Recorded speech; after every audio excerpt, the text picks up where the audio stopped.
उन्होंने सवाल के दौरान यह भी कहा कि जब इंद्रजीत कुमार जी थे तो वो सुनते थे, अब तो कोई सुनने ही वाला नहीं है। तो सबसे बड़ी ज्वलंत समस्या है ग्राम पंचायत क्षेत्र सहजी में पानी टंकी की। पानी सप्लाई का कार्य समय पर बाधित है। पानी टंकी तो बन गई है, क्षेत्र में कई उप स्वास्थ्य केंद्र हैं, गर्मी का समय आ रहा है, कई लोग बीमार पड़ेंगे, लेकिन जो उप स्वास्थ्य केंद्रों की बदहाली है वो लगातार जारी है। वहाँ पर न तो डॉक्टर हैं, ना तो नर्स हैं, ना तो दवाई की वहाँ पर व्यवस्था है।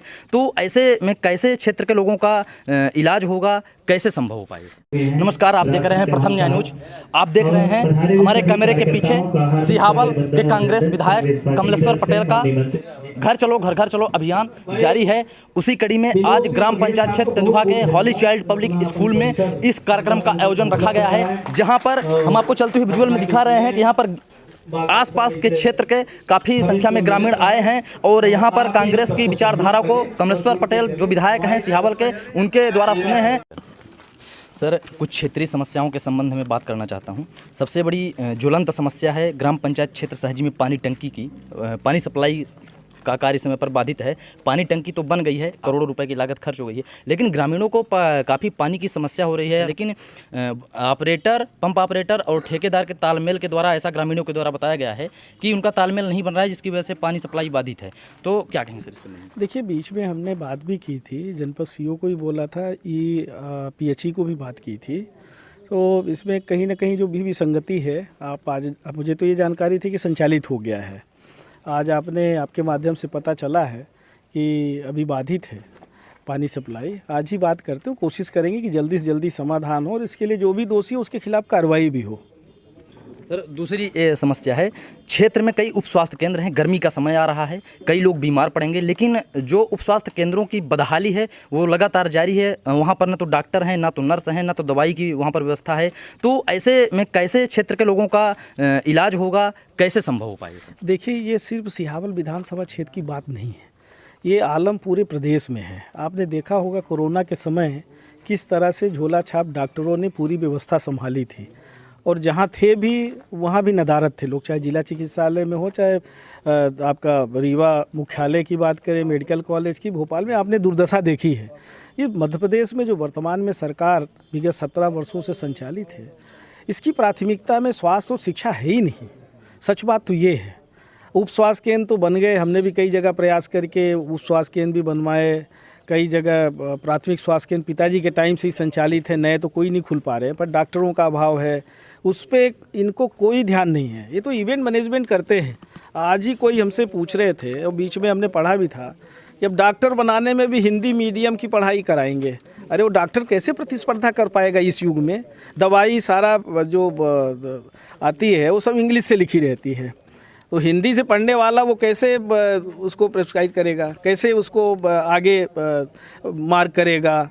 आगे अगर उसको कहीं देश के बाहर नौकरी करना है या इंडिया के बाहर जाना है, जहां आज विश्व में प्रतिस्पर्धा में शामिल होने की बात करते हैं, वहां इस तरह के जो ये व्यवस्थाएं लागू कर रहे हैं, बनी हुई व्यवस्थाओं को बिगाड़ने का काम अगर कोई कर रहा है तो प्रदेश की सरकार, भाजपा की, और देश की सरकार बनी हुई व्यवस्थाओं को भी गड़बड़ करने में पूरी तरह से उतारू हैं। नई व्यवस्थाएं तो बना ही नहीं पा रहे हैं। मैं आपसे ये सवाल इसलिए किया हूँ, यदि पार्टी सत्ता पक्ष के अगर लोगों के पास जाता हूं तो या तो वो ये कह देते हैं कि आप मेरा ज़्यादा लंबा समय ले रहे हैं, या तो बाइट देने से भागते हैं। तो इसलिए मैं आपसे ये सवाल करता हूं कि अगर आपके द्वारा वहां पर अगर भवन का निर्माण करवाया गया है तो ये भी अगर प्रयास किया जाए कि अगर एक भी डॉक्टर, एक भी एनएम अगर पदस्थ हो जाए तो लोगों को सुविधाएँ हो सकती हैं। देखिए, हम अपनी तरफ से लगातार पत्राचार, विधानसभा में धरना प्रदर्शन हो, कहीं कोई भी विषय होता है, हम अपने क्षेत्र की समुचित व्यवस्थाओं के लिए लगातार प्रयासरत रहते हैं, चाहे शिक्षा का हो, स्वास्थ्य का हो,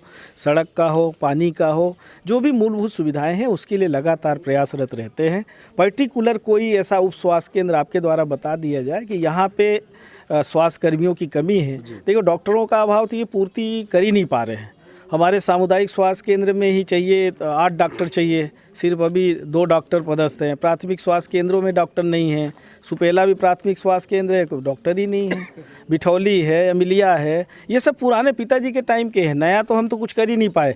एक ही सिर्फ खुलवा पाए थे आपके बहरी में, वो भी बहुत दिन तक भाजपा के लोग प्रचारित करते रहे कि मुख्यमंत्री ने सामुदायिक स्वास्थ्य केंद्र बड़ा हॉस्पिटल घोषित किया 100 बिस्तर।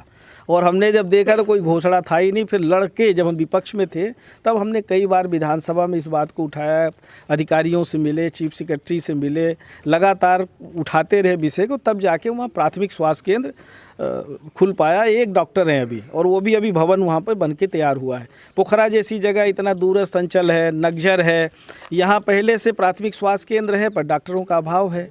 तो बहुत सारी जगह बहुत सारी अव्यवस्थाएं हैं, और 17 साल बहुत होता है। अब इनको जो है इवेंट करना है। अब ये क्या ग्रामों का जन्मोत्सव मनाएंगे, इनको शर्म नहीं आती? गांवों का जन्मदिन मनाएंगे, अरे गांव कब पैदा हुआ उससे मतलब नहीं है। गांवों में लोगों को मूलभूत सुविधाएं मिले, इससे जनता खुश होगी। इस पे ध्यान नहीं देना है। इवेंट करना है, सरकार का पैसा खर्चा करना है, भाषणबाजी करना है। एक दिन किसी को आप चाय नाश्ता करा दोगे, उससे खुश हो जाएगा क्या? बीच में अन्न उत्सव मनाया था, किसका पैसा लगा? पंचायतों का पैसा लगा, सरकारी पैसा लगा। उस अन्न उत्सव में झोला बांटने से, फोटो अपनी बांटने से लोगों का पेट भर गया क्या? अलग से अनाज तो दिया नहीं। तो ये सरकार प्रदेश और देश की जो चल रही है, इवेंट मैनेजमेंट की सरकार चल रही है। इसको प्रदेश की जनता के जो मूलभूत सुविधाएं हैं, इसकी भरपाई करने से कोई मतलब नहीं है। ये जनता को सोचना पड़ेगा, हम सबको सोचना पड़ेगा कि एक ही तरीका है कि इसको बदल दें। वर्तमान समय में ग्राम पंचायत क्षेत्र बघौड़ी के मूड़ा पहाड़ पर एक पटेल ही परिवार हैं, काफ़ी बुजुर्ग हैं। मैं उनको ये देखा था कि वो 300 फीट नीचे से, मूड़ा पहाड़ के नीचे से पानी लेकर वो ऊपर चढ़ रहे थे, और अगर कहीं ऐसी हादसा हो जाए तो उनकी जान भी जा सकती थी। उन्होंने सवाल के दौरान यह भी कहा कि जब इंद्रजीत कुमार जी थे तो वो सुनते थे, अब तो कोई सुनने ही वाला नहीं है। तो कहने का मतलब ये है कि अगर उनको पानी की व्यवस्था करा दी जाए तो उनकी जो दिक्कतें हैं वो दूर हो जाएंगी। तो इस संबंध में क्या कोई प्रयास किए जाएंगे? देखिए, ऐसा है कि पूजनीय पिताजी ने भी बहुत सारे काम किए हैं, और हम भी जब से विधायक बने तो हमने वहाँ पे हरदी में भी हैंडपम्प का खनन भी कराया है। अब सारी समस्याओं का समाधान एक साथ संभव नहीं हो सकता है। आपने बताया है, हम पता करते हैं कि किनके यहाँ इस तरह की समस्या है। हम बराबर लोगों से मिलते हैं, लोगों से जितना हो सकता है, जो भी हमारा सामर्थ्य है, जब सरकार में थे तब भी और विपक्ष में है तब भी, जितना हमसे हो सकता है हर संभव हम प्रयास करते हैं। तो कहीं भी इस तरह की समस्या है, लोग बताएंगे, ज़रूर निराकरण करने की कोशिश करेंगे। इसमें नहीं सुनने का कोई सवाल ही नहीं उठता। हम बने उनके लिए है। अगर जनता जनार्दन ने हमको जिता के भेजा है तो हमारी जिम्मेदारी है कि हम उनकी समस्याओं का समाधान करें। तो ऐसी कोई गलतफहमी किसी के मन में है तो ये बिल्कुल नहीं होना चाहिए। हम बिल्कुल कोई कमी होगी तो सुधार करेंगे। धन्यवाद। तो देखिए, आप देख रहे थे कि अभी हमारे साथ सिहावल के विधायक कमलेश्वर पटेल जी जुड़े थे, और क्षेत्र की विभिन्न समस्याओं को लेकर हम उनके साथ रूबरू हुए हैं, और उन्होंने बड़ी ही बेबाकी के साथ उन सवालों का जवाब दिया है। धन्यवाद। बने रहें आप प्रथम न्याय न्यूज़ के साथ। कैमरामैन मनीष द्विवेदी के साथ।